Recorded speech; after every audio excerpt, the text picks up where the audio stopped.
ಆತ್ಮೀಯ ಮಿತ್ರರೇ, ಧ್ಯಾನಿಗಳೇ, ನಿಮಗೆಲ್ಲ ವಂದನೆಗಳು ಮತ್ತು ಅಭಿನಂದನೆಗಳು. ಇದು ನನ್ನ ಅವಧೂತರ ಬಗ್ಗೆ 2ನೇ ವಿಡಿಯೋ ಆಗಿದೆ. ದತ್ತಾತ್ರೇಯರ ಬಗ್ಗೆ ನಮ್ಗೆಲ್ಲ ಗೊತ್ತಿದೆ, ದತ್ತಾತ್ರೇಯ ಗುರುಗಳ ಬಗ್ಗೆ. ಸೊ ಈ ದತ್ತಾತ್ರೇಯರು ಯಾರು ಅಂತ ಮೊದಲು ನಾವು ನೋಡ್ಬೇಕು. ಈ ದತ್ತಾತ್ರೇಯ ಮಹರ್ಷಿಗಳು ಅತ್ರಿ ಮಹರ್ಷಿ ಮತ್ತು ಅನಸೂಯ ಅನ್ನುವ ಋಷಿ ದಂಪತಿಗಳ ಮಗನಾಗಿ ಹುಟ್ಟಿದವರು. ಇದರ ಹಿಂದೆ ಒಂದು ಕತೆ ಇದೆ. ಏನ್ ಕತೆ? ಈ ಅನಸೂಯ ಅನ್ನೋರಿಗೆ, ಅಂದ್ರೆ ಅತ್ರಿ ಮಹರ್ಷಿಗಳ ಹೆಂಡತಿಗೆ, ಮಹಾಪತಿವ್ರತೆ, 3 ಲೋಕದಲ್ಲಿರೋ ಮಹಾಪತಿವ್ರತೆ ಅನ್ನೋ ಒಂದು ಪಟ್ಟ ಇತ್ತು. ಈ ಪಟ್ಟವನ್ನು ನೋಡಿ ಲಕ್ಷ್ಮಿ, ಸರಸ್ವತಿ ಮತ್ತು ಪಾರ್ವತಿ ಅವರಿಗೆ ಒಂದು ಸ್ವಲ್ಪ ಅಸೂಯೆ ಆಗತ್ತಂತೆ. ನಾವು ನೋಡಿಲ್ಲ, ದೇವರ ಬಗ್ಗೆ ಹಾಗೆ ಹೇಳ್ಬಾರ್ದು, ಆದ್ರೂ ಕಥೆಯಲ್ಲಿ ಏನಿದೆ ಅದನ್ನ ನಾವು ಹೇಳ್ಬೇಕಾಗತ್ತೆ. ಸೊ ಕತೆ ಹೀಗೆ, ಪುರಾಣದ ಕತೆ ಹೀಗೆ ಹೋಗತ್ತೆ. ಯಾರಿಗೆ? ಅನಸೂಯ ಮಹಾಪತಿವ್ರತೆ ಅಂತ 3 ಲೋಕಗಳಲ್ಲೂ ಪ್ರಸಿದ್ಧರಾಗಿರುವುದರಿಂದ ಲಕ್ಷ್ಮಿ, ಸರಸ್ವತಿ ಮತ್ತು ಪಾರ್ವತಿಗೆ ಸ್ವಲ್ಪ ಹೊಟ್ಟೆಗಿಚ್ಚಾಗತ್ತೆ. ಅವ್ರು ಏನ್ ಮಾಡ್ತಾರೆ? ಅವರ ಗಂಡನಿಗೆ ಹೇಳ್ತಾರೆ. ಯಾರು? ಲಕ್ಷ್ಮಿ ವಿಷ್ಣುವಿಗೆ ಹೇಳ್ತಾಳೆ, ಸರಸ್ವತಿ ಬ್ರಹ್ಮನಿಗೆ ಹೇಳ್ತಾಳೆ, ಪಾರ್ವತಿ ಏನ್ ಮಾಡ್ತಾಳೆ? ಶಿವನಿಗೆ ಹೇಳ್ತಾಳೆ, ನೀವ್ ಏನಾದ್ರೂ ಮಾಡಿ ಅವಳು ಮಹಾಪತಿವ್ರತೆ ಅಲ್ಲ ಅಂತ ಪ್ರೂವ್ ಮಾಡ್ಕೊಂಡು ಬರ್ಬೇಕು. ನಿಮ್ಗೀಗ ಟಾಸ್ಕ್ ಏನು? ಅನಸೂಯ ಮಹಾಪತಿವ್ರತೆ ಅಂತ ಇಡೀ 3 ಲೋಕಗಳು ಹೇಳ್ತವೆ. ಅವಾಗ ನಮ್ಗೆ ಏನಾಗತ್ತೆ? ನಾವು ಪತಿವ್ರತೆ ಅಲ್ವಾ? ಹಾಗಾಗಿ ನೀವ್ ಏನ್ ಮಾಡ್ಬೇಕು? ನೀವು ಸುಮ್ಮನೆ ಇಲ್ಲಿ ಕೂತ್ಕೊಳ್ಳೋದಲ್ಲ, ಅಲ್ಲಿಗೆ ಹೋಗಿ ಅನಸೂಯೆ ಮಹಾಪತಿವ್ರತೆ, ಹಾಗೇನು ಇಲ್ಲ, ಎಲ್ಲವರು ಅಷ್ಟೇ, ಎಲ್ಲವರು ಎಷ್ಟು ಅಷ್ಟೇ ಅಂತ ನೀವು ಜಗತ್ತಿಗೆ ತೋರಿಸ್ಕೊಡ್ಬೇಕು. ಅಂದ್ರೆ ಅವಳ ವ್ರತವನ್ನು ಭಂಗಗೊಳಿಸ್ಬೇಕು ಅಂತ. ಸರಿ ಆಯ್ತು ಅಂತ ಇವ್ರು 3 ಜನ ಏನ್ ಮಾಡ್ತಾರೆ? ಬ್ರಹ್ಮ, ವಿಷ್ಣು, ಶಿವ ಒಂದ್ ಕಡೆ ಸೇರಿ ಡಿಸ್ಕಷನ್ ಮಾಡ್ತಾರೆ. ಏನಪ್ಪ ಮಾಡುದು ಇವಾಗ, ಇಂಥ ಟಾಸ್ಕ್ ಬಂದಿದೆ ಅಲ್ಲ ನಮ್ಗೆ ಅಂತ. ಅವ್ರು ಏನ್ ಮಾಡ್ತಾರೆ? 3 ಜನ ಸನ್ಯಾಸಿಗಳ ವೇಷ, ಬ್ರಾಹ್ಮಣ ಸನ್ಯಾಸಿಗಳ ವೇಷ ಹಾಕಿ ಹೋಗ್ತಾರೆ. ಹೋಗಿ ಅತ್ರಿ ಮಹರ್ಷಿ ಮತ್ತು ಅನಸೂಯ ಇರುವ ಆಶ್ರಮಕ್ಕೆ ಹೋಗ್ತಾರೆ. ಭವತಿ ಭಿಕ್ಷಾಂ ದೇಹಿ, ಮಧ್ಯಾಹ್ನದ ಹೊತ್ತಿಗೆ ಬಂದಿದ್ದೇವೆ ಅಂತ. ಆಗ ಈ ಋಷಿ ಮತ್ತು ಋಷಿ ಪತ್ನಿ ಏನ್ ಮಾಡ್ತಾರೆ? ಅವರನ್ನು ತುಂಬಾ ಅತಿಥಿ ದೇವೋಭವ ಅಂತ ಹೇಳಿ ಆದರದಿಂದ ಸ್ವಾಗತಿಸಿ ಮನೆಯೊಳಗೆ ಕೂತ್ಕೊಳ್ಸಿ ಊಟಕ್ಕೆ ಬಡಿಸ್ಲಿಕ್ಕೆ ರೆಡಿ ಆಗ್ತಾರೆ. ಆವಾಗ ಇವರು ಹೇಳ್ತಾರೆ, ನಮ್ದೊಂದು ಕಂಡೀಷನ್ ಇದೆ. ಏನ್ ಕಂಡೀಷನ್ನು ಅಂತ ಕೇಳ್ತಾರೆ. ನಾವು ಊಟ ಮಾಡ್ಬೇಕು ಅಂದ್ರೆ ನೀನು ಬಂದು ನಗ್ನಳಾಗಿ ನಮ್ಗೆ ಊಟ ಬಡಿಸ್ಬೇಕು. ನೀನು ಬಂದು ನಗ್ನಳಾಗಿ ಊಟ ಬಡಿಸ್ಬೇಕು. ಯಾಕೆ ಇದು ಕಂಡೀಷನ್ ಹಾಕಿದ್ದಾರೆ ಅಂದರೆ, ಸಾಮಾನ್ಯವಾಗಿ ನಮ್ಮ ನಂಬಿಕೆ ಏನು? ಒಂದು ಹೆಣ್ಣು ತನ್ನ ಗಂಡನ ಎದುರು ಬಿಟ್ಟರೆ ಮತ್ತೆ ಯಾರ ಮುಂದೆನೂ ನಗ್ನಳಾಗಿರುವುದಿಲ್ಲ. ಇದು ಗೊತ್ತಿದ್ದು ಇವ್ರು ಏನ್ ಮಾಡ್ತಾರೆ? ನಗ್ನಳಾಗಿ ಬಂದ್ರೆ ಅವಳು ಮಹಾಪತಿವ್ರತೆ ಅಲ್ಲ ಅಂತ ಪ್ರೂವ್ ಮಾಡ್ಬೋದಲ್ವಾ, ಸುಲಭ ಅಲ್ವಾ ಅಂತ ಯೋಚನೆ ಮಾಡಿ ಹೇಳ್ತಾರೆ. ಈಗ ಇಕ್ಕಟ್ಟಿಗೆ ಸಿಕ್ಕಾಕೊಳ್ತಾರೆ ಯಾರು? ಅನಸೂಯ ಮತ್ತು ಅತ್ರಿ ಮಹರ್ಷಿ. ಅತಿಥಿಗಳಿಗೆ ಇಲ್ಲ ಅಂತ ಹೇಳಲಿಕ್ಕಾಗೋಲ್ಲ, ಈ ಕಂಡೀಷನ್ ಸ್ಯಾಟಿಸ್ಫೈ ಮಾಡ್ಲಿಕ್ಕಾಗೋಲ್ಲ. ಏನ್ ಮಾಡುದು ಅಂತ ಅನಸೂಯ ದೇವಿ ಯೋಚನೆ ಮಾಡ್ತಾಳೆ. ಆಯ್ತು ಅಂತ ಹೇಳ್ತಾಳೆ. ಆಯ್ತು, ನಾವು ಅತಿಥಿಗಳಿಗೆ ಏನ್ ಮಾಡುದಿಲ್ಲ, ತಿರಸ್ಕಾರ ಮಾಡೋಲ್ಲ ಅಂತ ಹೇಳಿ ತಮ್ಮ ತಪಶಕ್ತಿಯಿಂದ ಆ ಬ್ರಹ್ಮ, ವಿಷ್ಣು, ಮಹೇಶ್ವರರನ್ನು ಮಕ್ಕಳನ್ನಾಗಿ ಮಾಡ್ಬಿಡ್ತಾಳೆ, ಚಿಕ್ಕ ಮಕ್ಕಳನ್ನಾಗಿ ಮಾಡ್ತಾಳೆ. ಆಮೇಲೆ ನಗ್ನಳಾಗಿ ಬಂದು, ತಾಯಿ ಹೇಗೆ ಮಕ್ಕಳ ಮುಂದೆ ತಾಯಿ ನಗ್ನಳಾಗಿರುವಾಗ ಮಕ್ಕಳಿಗೆ ಏನು ಗೊತ್ತಾಗಲ್ಲ, ತಾಯಿಗೂ ಆ ಫೀಲ್ ಇರೋಲ್ಲ, ಬಂದು ಊಟ ಬಡಿಸ್ತಾಳೆ, ಹಾಲನ್ನು ಉಣಿಸ್ತಾಳೆ. ಇವಾಗ ಏನಾಯ್ತು? ಈಗ ಆಮೇಲೆ ಆ ಮಕ್ಕಳು ತುಂಬಾ ಚೆನ್ನಾಗಿರ್ತಾರೆ.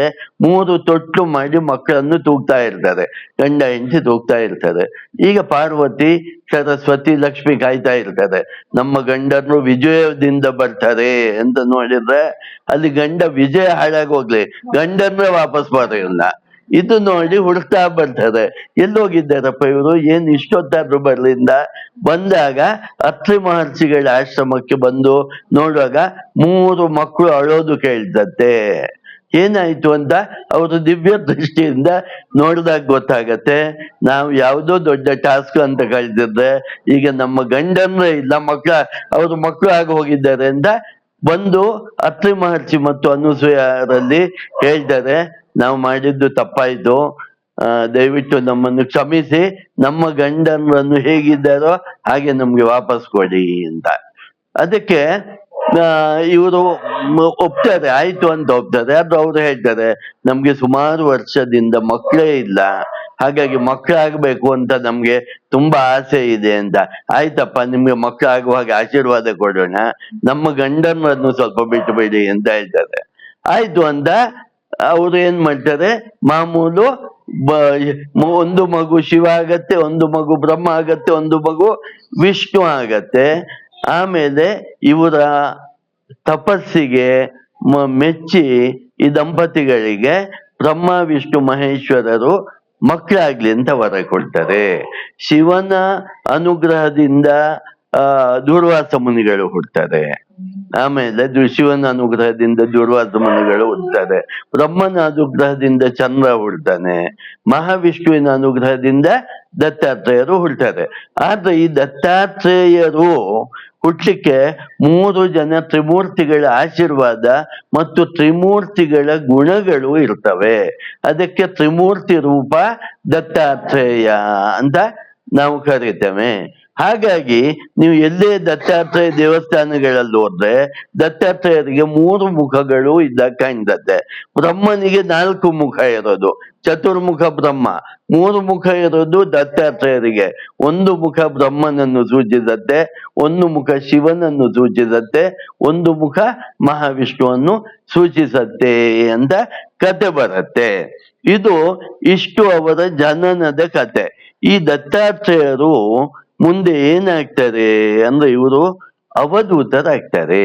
ದತ್ತಾತ್ರೇಯರು ಏನಾಗ್ತಾರೆ ಅಂದ್ರೆ ಅವಧೂತ ಸ್ಥಿತಿಯನ್ನು ಏರ್ತಾರೆ. ಏನಿದು ಅವಧೂತ ಅಂದ್ರೆ ಏನು ಅಂತ ಯಾರಿಗೂ ಸಾಮಾನ್ಯವಾಗಿ ಗೊತ್ತಿಲ್ಲ ಅದು ವಿಷಯ.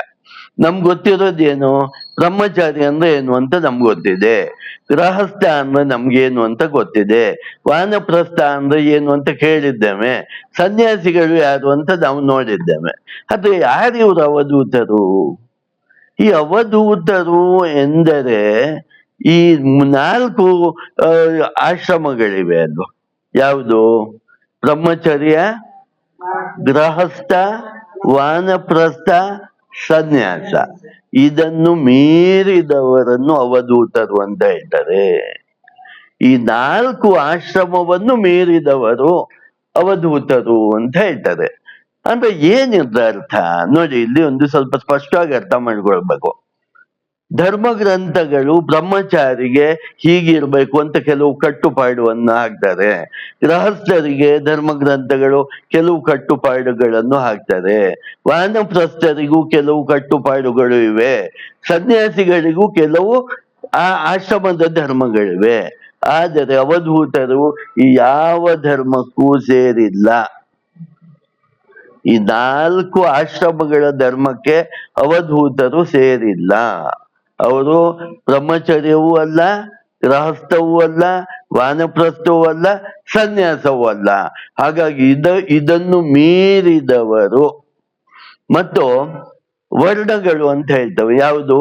ಬ್ರಾಹ್ಮಣ, ಕ್ಷತ್ರಿಯ, ವೈಶ್ಯ, ಶೂದ್ರ. ಈ 4 ವರ್ಣಗಳಿಗೂ ಸೇರಿದವರಲ್ಲ.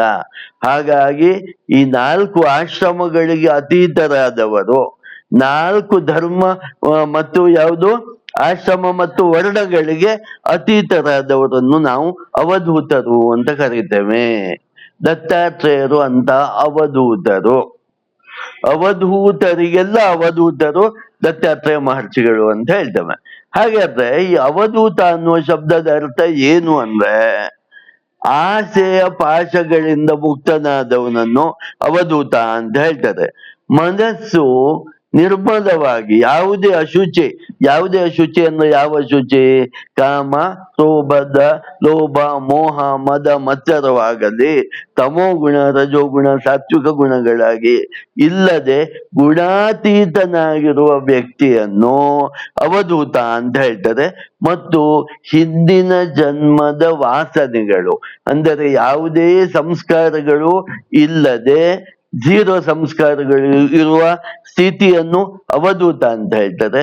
ಮತ್ತು ಯಾವಾಗ್ಲೂ ವೇದಾಂತದಲ್ಲಿಯೇ ಆಸಕ್ತಿ ಆಗಿರುವ ವ್ಯಕ್ತಿಯನ್ನು ಅವಧೂತ ಅಂತ ಹೇಳ್ತಾರೆ.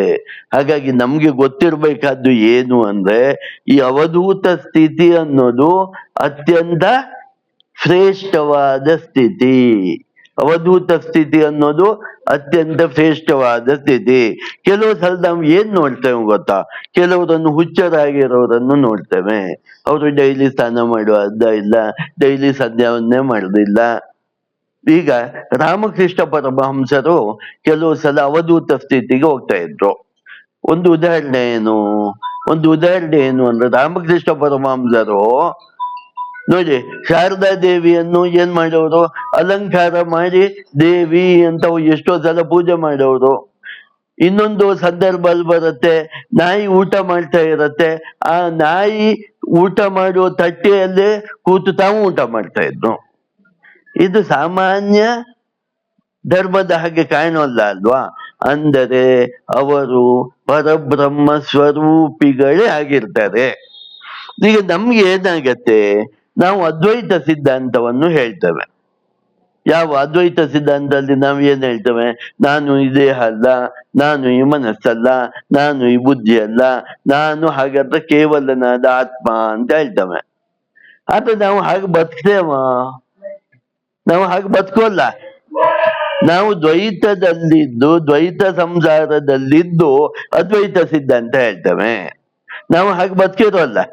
ಒಬ್ಬ ಸನ್ಯಾಸಿದ ಹಾಗೆ ಬದುಕಲಿಕ್ಕೆ ಆಗ್ತಾ ಇಲ್ಲ ಇವತ್ತು. ಆದರೆ ಅದ್ವೈತ ಸಿದ್ಧಾಂತದಲ್ಲೇ ಜೀವನ ನಡೆಸಿ ಅದ್ವೈತ ಸಿದ್ಧಾಂತವನ್ನೇ ಹೇಳುವವರನ್ನು ಅವಧೂತರು ಅಂತ ಹೇಳ್ತವೆ. ಹಾಗಾಗಿ ನಿಮ್ಗೆ ಗೊತ್ತಿರಬೇಕಾದ್ದು ಏನು ಅಂದ್ರೆ, ದತ್ತಾತ್ರೇಯರು ಮಹಾ ಅವಧೂತರು. ಇಂಥ ಎಲ್ಲ ಅವಧೂತರಿಗೆಲ್ಲ ಇವರು ದೊಡ್ಡ ಅವಧೂತರು. ಹಾಗಾಗಿ ಇವರು ಕೆಲವು ಉಪದೇಶಗಳನ್ನು ಹೇಳ್ತಾರೆ. ಅದಕ್ಕೆ ಅವಧೂತ ಗೀತಾ ಅಂತ ಈ ಉಪದೇಶದ ಹೆಸರು.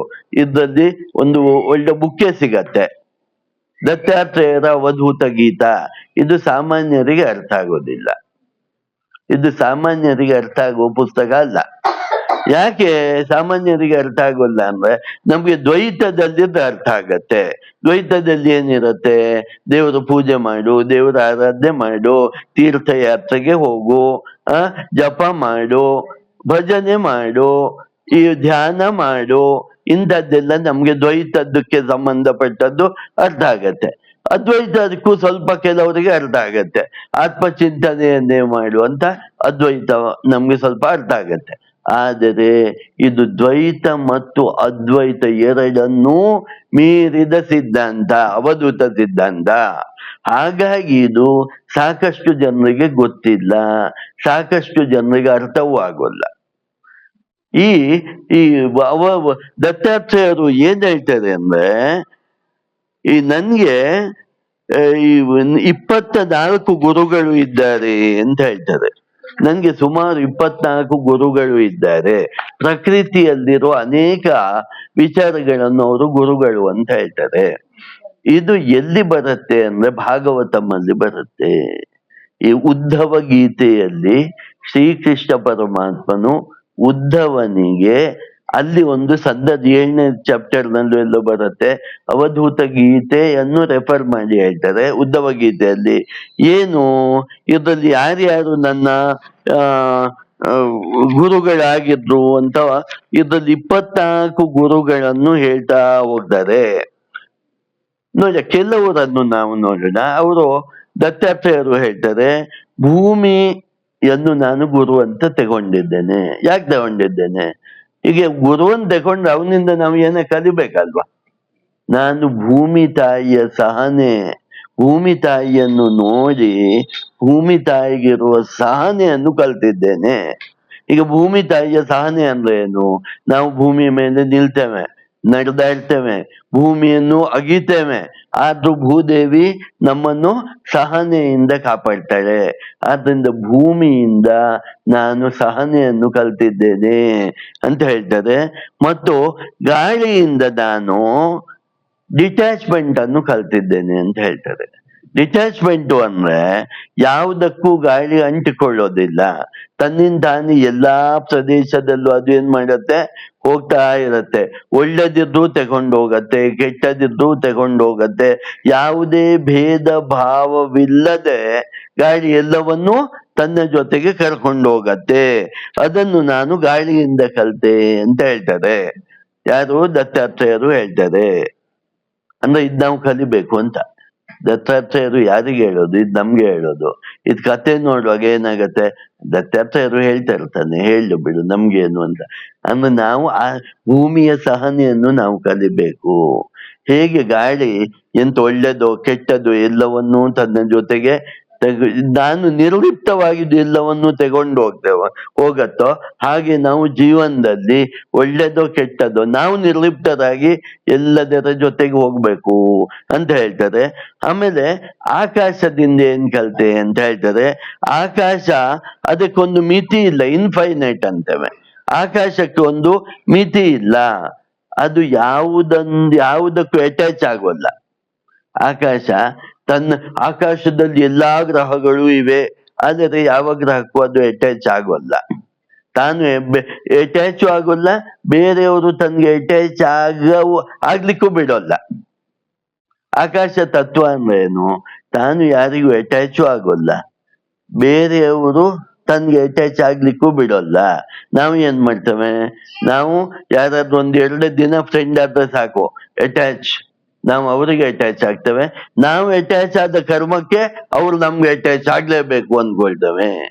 ಸೊ ಗಾಳಿ ಅದ್ರಿಂದ ಅವಧೂತರು ಹೇಳ್ತಾರೆ, ಗಾಳಿಯಿಂದ ನಾವು ಏನ್ ಕಲಿಬೇಕು ಅಂದ್ರೆ, ನಿನ್ ಜೀವನದಲ್ಲಿ ಹೋಗ್ತಾ ಇರೋ ಯಾರಿಗೂ ಅತಿಯಾಗಿ ಅಟ್ಯಾಚ್ ಆಗಬೇಡ, ಅವರು ಅಟ್ಯಾಚ್ ಆಗುವ ಹಾಗೆ ಎಕ್ಸ್ಪೆಕ್ಟ್ ಮಾಡಬೇಡ ಅಂತ ಅವರು ಹೇಳ್ತಾರೆ. ನೋಡಿ, ಮತ್ತೆ ಬೆಂಕಿಯಿಂದ ಹೇಳ್ತಾರೆ, ಈ ಬೆಂಕಿ ಅನ್ನೋದು ಯಾವುದು ಅಂತ ನೋಡದೆ ಎಲ್ಲವನ್ನು ಸಮಾನವಾಗಿ ಸುಡತ್ತೆ. ಸಮಾನತೆ ನೀವು ಎಲ್ಲಿ ಕಾಣ್ಬಹುದು ಅಂದ್ರೆ ಬೆಂಕಿಯಲ್ಲಿ ಕಾಣ್ಬಹುದು. ನೀವು ಬೆಂಕಿಗೆ ಒಳ್ಳೇದ್ ಹಾಕಿದ್ರು ಅದು ಸುಡತ್ತೆ, ಬೂದಿ ಮಾಡ್ಕೊಡತ್ತೆ, ಕೆಟ್ಟದ್ ಹಾಕಿದ್ರು ಬೂದಿ ಮಾಡ್ಕೊಡತ್ತೆ. ಹಾಗೆ ಸಮಾನತೆಯನ್ನು ಬೆಂಕಿಯಿಂದ ನಾನು ಕಲಿತೆ, ಮತ್ತು ಶುದ್ಧವಾಗುವುದನ್ನು ನಾನು ಬೆಂಕಿಯಿಂದ ಕಲಿತೆ ಅಂತ ಹೇಳ್ತಾ ಆಮೇಲೆ ಹೇಳ್ತಾರೆ, ಚಂದ್ರನಿಂದ ಏನ್ ಕಲಿಬೇಕು? ಚಂದ್ರ ಹುಣ್ಣಿಮೆ ಮತ್ತು ಅಮಾವಾಸ್ಯೆ ಎರಡಾಗತ್ತೆ. ನಾವು ಜೀವನದಲ್ಲಿ ಎಷ್ಟೋ ಸಲ ಏರು ತಗ್ಗು ಇರುತ್ತೆ. ಆ ಏರು ತಗ್ಗು ಇದ್ದರೂ ನಾವು ಸಮನಾಗಿ ನಮ್ಮ ಜೀವನದಲ್ಲಿ ಹೋಗ್ತಾ ಇರಬೇಕು ಅಂತ ದತ್ತಾತ್ರೇಯರು ಚಂದ್ರನ ಎಕ್ಸಾಂಪಲ್ ಕೊಡ್ತಾರೆ. ಆಮೇಲೆ ಸೂರ್ಯನ ಎಕ್ಸಾಂಪಲ್ ಕೊಟ್ಟು ಅವರು ಹೇಳ್ತಾರೆ, ಸೂರ್ಯ ತಾನು ಬೆಳಕನ್ನು ಇಡೀ ಜಗತ್ತಿಗೆ ಸಮಾನತೆಯಿಂದ ಕೊಡ್ತಾನೆ.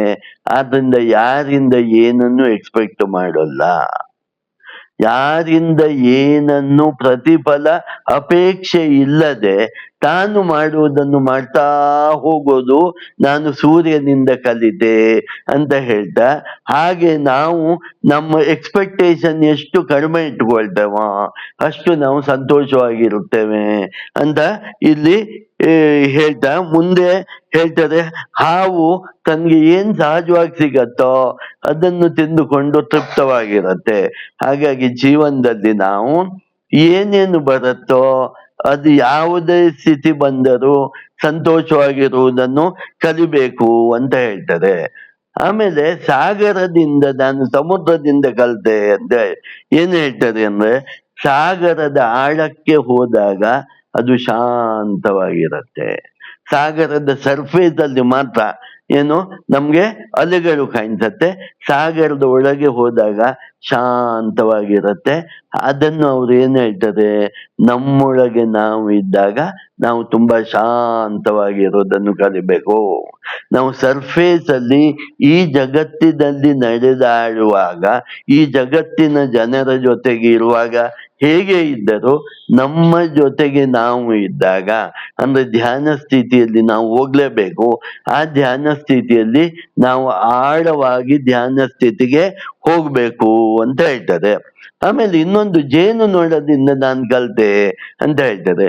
ಜೇನು ನೊಣ ಏನ್ ಮಾಡತ್ತೆ, ಎಲ್ಲಾ ಹೂಗಳನ್ನು ಹೋದರೂ ಮಕರಂದವನ್ನು ಮಾತ್ರ ಹೀರಿಕೊಳ್ಳತ್ತೆ, ಎಲ್ಲವನ್ನು ಹೀರ್ಕೊಳ್ಳಲ್ಲ.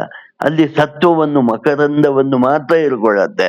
ಹಾಗಾಗಿ ಇಲ್ಲಿ ಏನು ಕಲಿಕೆ ಅಂದರೆ, ನಾವು ಜಗತ್ತಿನಲ್ಲಿ ಎಲ್ಲ ಜನರ ಜೊತೆಗೆ ಒಡನಾಟ ಮಾಡಿದರೂ ಸಹ ಅವರಲ್ಲಿರೋ ಒಳ್ಳೆ ವಿಚಾರವನ್ನು ಮಾತ್ರ ನಾವು ತಗೊಳ್ಬೇಕು.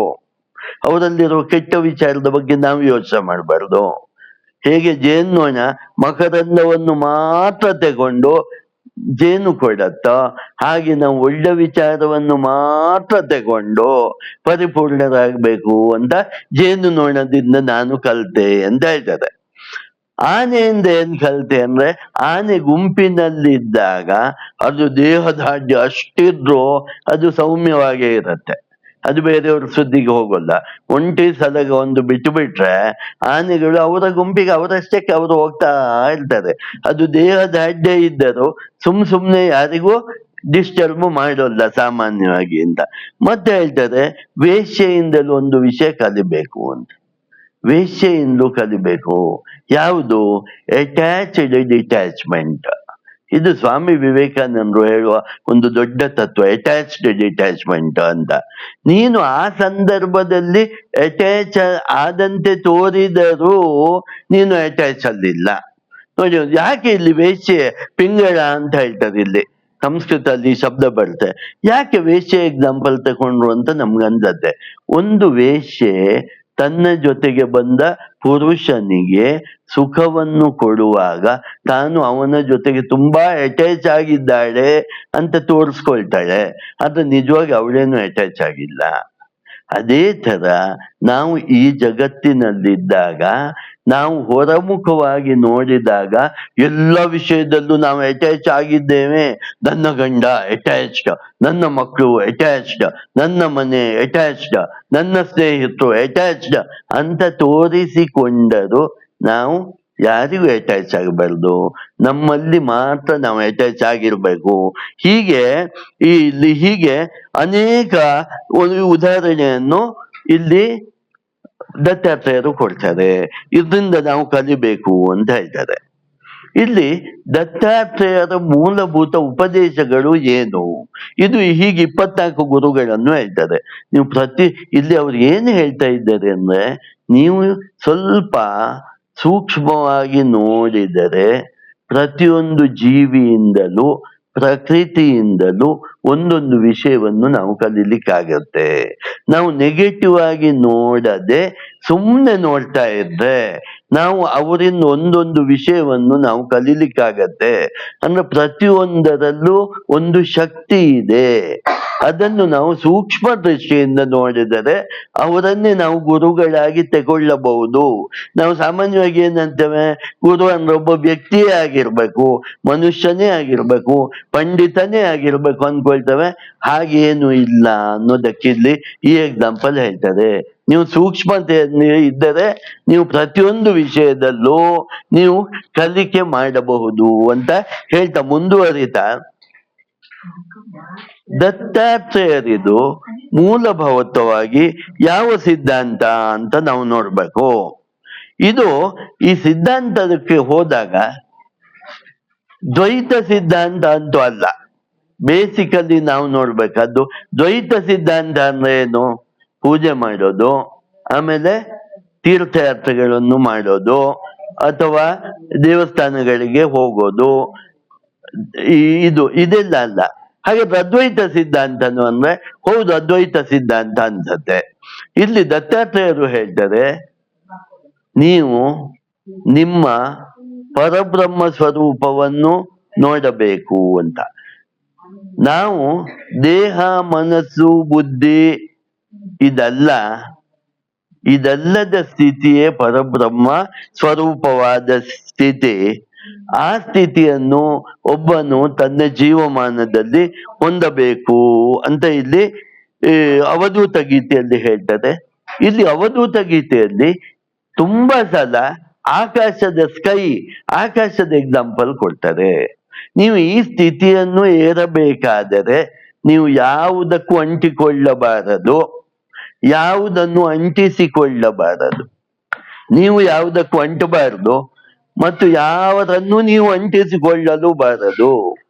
ಹಾಗಿದ್ದರೆ ಮಾತ್ರ ಇದು ಸಾಧ್ಯ ಅಂತ ದತ್ತಾತ್ರೇಯರು ಹೇಳ್ತಾರೆ. ಭಗವಂತ ಹೇಗಿದ್ದಾನೆ ಅಂತ ಅವ್ರು ಹೇಳ್ತಾರೆ, ಇದು ಶುದ್ಧ ಚೈತನ್ಯ ರೂಪಿಯಾದವನು ಭಗವಂತ, ನಿರಾಕಾರವಾದವನು ಭಗವಂತ, ದೇಹ ಮನಸ್ಸು ಬುದ್ಧಿಗಳ ಆಚೆ ಇರೋನು ಭಗವಂತ ಅಂತ ಹೇಳ್ತಾರೆ. ಇದು ಸಾಮಾನ್ಯವಾಗಿ ನಮ್ಗೆ ಕೇಳಿದ್ದೇವೆ ನಾವು. ಆದ್ರೆ ಮುಂದುವರೆದು ಒಂದು ವಿಷಯ ಹೇಳ್ತಾರೆ. ಅವಧೂತ ಸ್ಥಿತಿ ಅಂದ್ರೆ ಏನು? ಧರ್ಮ ವಿವರ್ಜಿತ ಪಂಥ ಅಂತ ಶಂಕರರು ಭಜಗೋವಿಂದ ಬಂದಲ್ಲಿ ಹೇಳ್ತಾರೆ. ಪಾಪ ಮತ್ತು ಪುಣ್ಯಕ್ಕಿಂತ ಅತೀತವಾಗಿ ಹೋಗ್ಬೇಕು, ಧರ್ಮ ಮತ್ತು ಅಧರ್ಮಕ್ಕಿಂತ ಅತೀತವಾಗಿ ಹೋಗಬೇಕು. ಅವಧೂತರಿಗೆ ಪಾಪ ಮತ್ತು ಪುಣ್ಯದ ಸಂಬಂಧ ಇಲ್ಲ, ಧರ್ಮ ಮತ್ತು ಅಧರ್ಮದ ಸಂಬಂಧ ಇಲ್ಲ. ಇದು ಹೇಗೆ ಸಾಧ್ಯ ಅನ್ಸತ್ತೆ ನಮ್ಗೆ? ಇದು ಹೇಗೆ ಸಾಧ್ಯ? ಯಾಕಂದ್ರೆ ನಮ್ಗೆ ಈಗ ಈ 4 ಧರ್ಮಗಳಲ್ಲೂ ಪಾಪ ಪುಣ್ಯದ ಸಂಬಂಧ ಇದೆ. ಸನ್ಯಾಸ ಧರ್ಮ ಅಲ್ಲಾಗ್ಲಿ, ವಾನಪ್ರಸ್ಥ ಅಲ್ಲಾಗ್ಲಿ, ಗೃಹಸ್ಥ ಅಲ್ಲಾಗ್ಲಿ, ಬ್ರಹ್ಮಚರ್ಯ ಅಲ್ಲಾಗ್ಲಿ ಪಾಪ ಪುಣ್ಯದ ಸಂಬಂಧ ಇದೆ, ಧರ್ಮದ ಸಂಬಂಧ ಇದೆ. ಅದು ಅವಧೂತ ಸ್ಥಿತಿ ಈ ಧರ್ಮ ಅಧರ್ಮ ಪಾಪ ಪುಣ್ಯ ಇದನ್ನು ಮೀರಿದ ಸ್ಥಿತಿ. ಯಾಕೆ ಅಂದ್ರೆ ಅವ್ರು ಹೇಳ್ತಾರೆ, ಇಲ್ಲಿ ಏನು ಮೂಲಭೂತವಾದ ವಿಷಯ ಏನು ಅಂದ್ರೆ, ನಾನು ಆತ್ಮ, ನಾನು ಪ್ರತ್ಯೇಗಾತ್ಮ, ನಾನು ಪರಬ್ರಹ್ಮ ಸ್ವರೂಪಿ, ಅಹಂ ಬ್ರಹ್ಮಾಸ್ಮಿ. ಹಾಗಿದ್ದಾಗ ನನ್ನ ಉಪಾಧಿಗಳಾದ ದೇಹದಿಂದ ಏನಾದ್ರೂ ಕೆಲಸ ಆದ್ರೆ ಅದಕ್ಕೂ ನನಗೂ ಸಂಬಂಧ ಇಲ್ಲ. ನನ್ನ ಮನಸ್ಸಿನಿಂದ ಏನಾದ್ರೂ ಕೆಲಸ ಆದ್ರೆ ಅದಕ್ಕೂ ನನಗೂ ಸಂಬಂಧ ಇಲ್ಲ, ನಾನು ಅದಲ್ಲ. ನನ್ನ ಬುದ್ಧಿಯಿಂದ ಏನಾದ್ರೂ ಕೆಲಸ ಆದ್ರೆ ಅದಕ್ಕೂ ನನಗೂ ಸಂಬಂಧ ಇಲ್ಲ, ಅದು ನಾನಲ್ಲ. ಹಾಗ ನಾನೇನು? ನಾನು ಪ್ರತ್ಯೇಗಾತ್ಮ, ನಾನು ಪರಿಪೂರ್ಣನಾದ ಪರಮಾತ್ಮ. ನನಗೆ ಆಕಾರವಿಲ್ಲ, ನನಗೆ ಯಾವುದೇ ಕ್ರಿಯೆ ಇಲ್ಲ, ನನಗೆ ಪಾಪ ಪುಣ್ಯಗಳು ಇಲ್ಲ, ನನಗೆ ಧರ್ಮ ಅಧರ್ಮಗಳು ಇಲ್ಲ.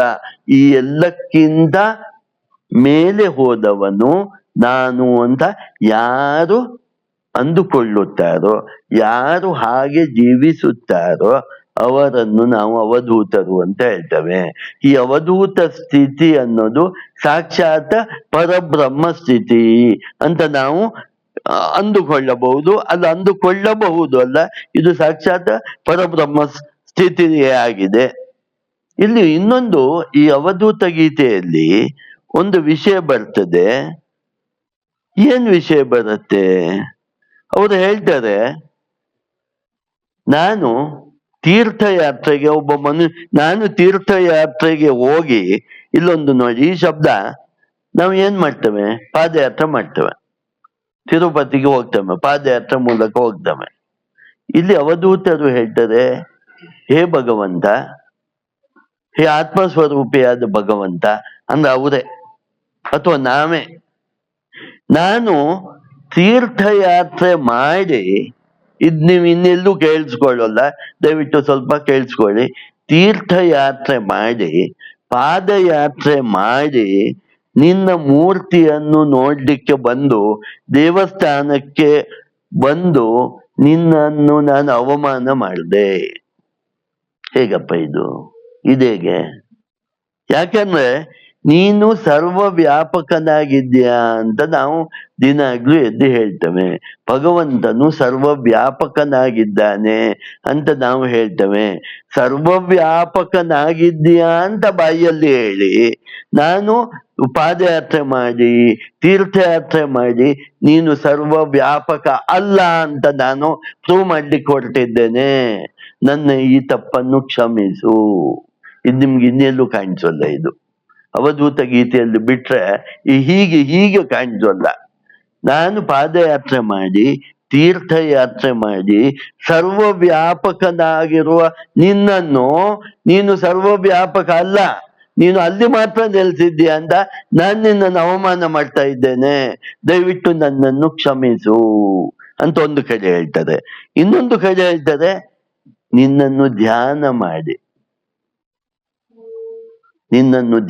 ಮಾಡಿ ನಾನು ನಿನ್ಗೆ ಅವಮಾನ ಮಾಡಿದೆ. ಇದು ಹೇಗಪ್ಪ ಇದು? ಧ್ಯಾನ ಅಂದ್ರೆ ಮನಸ್ಸಿನಿಂದ ಮಾಡೋದಲ್ವಾ? ಭಗವಂತನು ಸರ್ವ ಉಪನಿಷತ್ತುಗಳು ಏನ್ ಹೇಳ್ತವೆ ಅಂದ್ರೆ, ಈ ಮನಸ್ಸಿನಿಂದ ಭಗವಂತನನ್ನು ರೀಚ್ ಮಾಡ್ಲಿಕ್ಕೆ ಆಗೋದೇ ಇಲ್ಲ. ಅದಕ್ಕೆ ಭಗವಂತನಿಗೆ ಅಚಿಂತ್ಯ ಅಂತ ಇದೆ.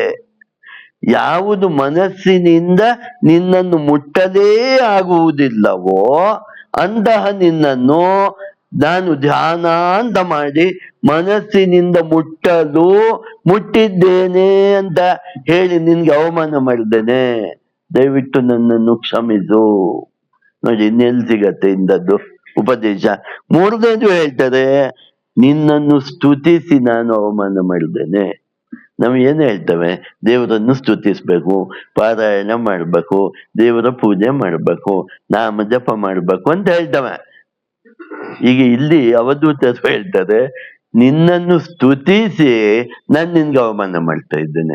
ಹೇಗಪ್ಪ ಇದು ಅಂದ್ರೆ ಅವರು ಹೇಳ್ತಾರೆ, ಎಲ್ಲ ಉಪನಿಷತ್ತು ಹೇಳ್ತವೆ ಭಗವಂತನು ಮಾತಿಗೆ ಸಿಗುವನಲ್ಲ, ವಾಕ್ಯಗೆ ಭಗವಂತನು ಸಿಗುವುದಿಲ್ಲ.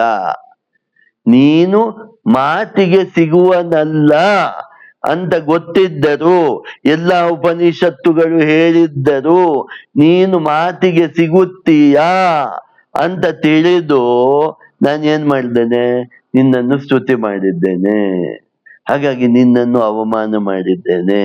ಹಾಗಾಗಿ ಈ 3 ಅಪರಾಧಗಳನ್ನು ನಾನು ಮಾಡಿದ್ದಕ್ಕಾಗಿ ನೀನು ನನ್ನನ್ನು ಕ್ಷಮಿಸು.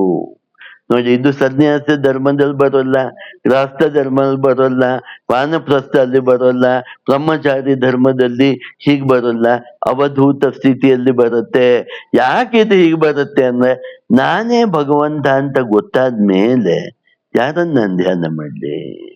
ನಾನೇ ಭಗವಂತ ಅಂತ ಗೊತ್ತಾದ್ಮೇಲೆ ಭಗವಂತನ ಹುಡುಕ್ಲಿಕ್ಕೆ ನಾನೇ ಅಲ್ಲಿ ಹೋಗ್ಲಿ?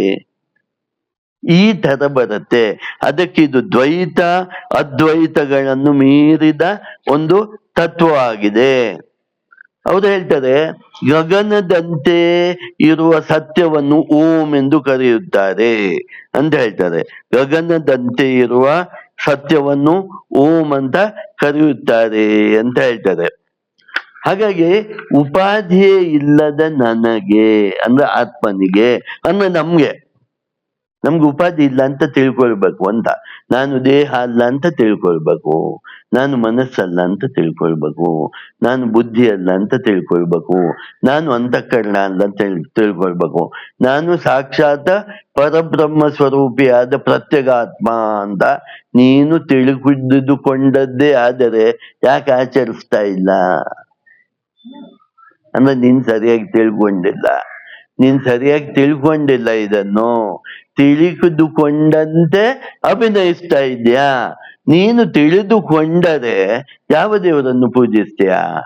ನೀನೇ ದೇವರಾಗಿದ್ದಾಗ, ನೀನು ದೇವರು ಅಹಂ ಬ್ರಹ್ಮಾಸ್ಮಿ ಅನ್ನುವ ಸ್ಥಿತಿಯಲ್ಲಿ ಸ್ವಸ್ವರೂಪ ಸಂಧಾನದಲ್ಲಿ ನೆಲೆಗೊಳ್ಳಬೇಕು ಅಂತ ಇಲ್ಲಿ ಅವಧೂತರು ಅತೀ ಸ್ಪಷ್ಟವಾದ ಸಂದೇಶವನ್ನು ಕೊಡ್ತಾರೆ. ಆಮೇಲೆ ಅವಧೂತ ಸ್ಥಿತಿಯಲ್ಲಿರೋರಿಗೆ ಅವರು ಹೇಳ್ತಾರೆ, ಯಾವುದೇ ಕಾರಣಕ್ಕೂ ಹೆಣ್ಣಿನ ಸಹವಾಸವನ್ನು ಮಾಡಲೇಬಾರದು. ಹಾಗಾದ್ರೆ ಇದು ಯಾರಿಗಪ್ಪ? ಇದು ಒಳ್ಳೆ ಪ್ರಾಬ್ಲಮ್ ಆಯ್ತಲ್ಲ ಇದು. ಭಗವಂತ ಒಂಬ ಆ, 9ನೇ ಅಧ್ಯಾಯದ 32ನೇ ಶ್ಲೋಕದಲ್ಲೂ ಭಗವದ್ಗೀತೆಯಲ್ಲಿ ಅಂತ ಒಂದು ಶ್ಲೋಕ ಬರುತ್ತೆ ಅನ್ಸತ್ತೆ. ಆ ನ- ಆ, ಪದೇ ಪದೇ ಪದೇ ಪದೇ ಹೆಣ್ಣನ್ನು ಎಲ್ಲೋ ದೂಷಿಸ್ತಾ ಇದ್ದಾರಲ್ಲ ಅನ್ಸತ್ತೆ. ಯಾರಿಗೆ ಹೇಳ್ತಾ ಇದ್ದಾರೆ ಈ ಉಪದೇಶ? ಸನ್ಯಾಸಿಗಳಿಗೆ ಹೇಳ್ತಾ ಇದ್ದಾರೆ. ಫಸ್ಟ್ ನಾವು ಅರ್ಥ ಮಾಡ್ಕೊಳ್ಬೇಕು, ಯಾರಿಗೆ ಈ ಉಪದೇಶ ಹೇಳಿದ್ದು? ಸನ್ಯಾಸಿಗಳಿಗೆ ಹೇಳಿದ್ದು. ಗೃಹಸ್ಥರಿಗೆ ನೀನು ಹೆಣ್ಣಿನಿಂದ ದೂರ ಇರು ಅಂತ ಹೇಳಲಿಲ್ಲ, ಸನ್ಯಾಸಿಗಳಿಗೆ ಹೇಳಿದ್ದು. ನೀನು ರಜೋಗುಣ, ತಮೋಗುಣ, ಸಾತ್ವಿಕ ಗುಣಕ್ಕಿಂತಲೂ ಮೇಲೆ ಹೋಗಬೇಕು. ನೀನು ಪುತ್ರೇಷಣ, ವಿತ್ತೇಷಣ, ಲೋಕೇಶಣ ಇದರಿಂದಲೂ ಮೇಲೆ ಹೋಗಬೇಕು. ನೀನು ಯಾವುದು ಮಾಯೆಗೆ ಸಂಬಂಧಪಟ್ಟ ವಿಷಯವೋ ಅದೆಲ್ಲವನ್ನೂ ತೊರೆದು ಮೇಲೆ ಹೋಗಬೇಕು. ಯಾವಾಗ? ನೀನೇ ಪರಮಾತ್ಮ ಅನ್ನೋ ಅನುಭೂತಿ ಆಗ್ಬೇಕಾದ್ರೆ ಅಂತ ಇಲ್ಲಿ ದತ್ತಾತ್ರೇಯರು ಅತ್ಯಂತ ಮಹತ್ವವಾದ ಸಂದೇಶವನ್ನು ಕೊಡ್ತಾರೆ. ಸಾಮಾನ್ಯವಾಗಿ ಈ ಸಂದೇಶಗಳು ನಮ್ಗೆ ಕೆಲವು ಸಂದೇಶಗಳು ಅದ್ವೈತದಲ್ಲೂ ಸಿಗೋದಿಲ್ಲ, ದ್ವೈತದಲ್ಲಂತೂ ಸಿಗೋದಿಲ್ಲ. ಹಾಗಂದು ಇದು ದ್ವೈತ ಅದ್ವೈತ ಎರಡನ್ನೂ ಮೀರಿದ ಸ್ಥಿತಿ. ಈ ಸ್ಥಿತಿಯಲ್ಲಿ ಗಂಡು ಹೆಣ್ಣು ಅನ್ನೋ ಭೇದ ಇಲ್ಲ. ಈ ಸ್ಥಿತಿಯಲ್ಲಿ ಪಾಪ ಪುಣ್ಯ ಅನ್ನುವ ಭೇದ ಇಲ್ಲ. ಈ ಸ್ಥಿತಿಯಲ್ಲಿ ಧರ್ಮ ಅಧರ್ಮ ಅನ್ನುವ ಭೇದ ಇಲ್ಲ.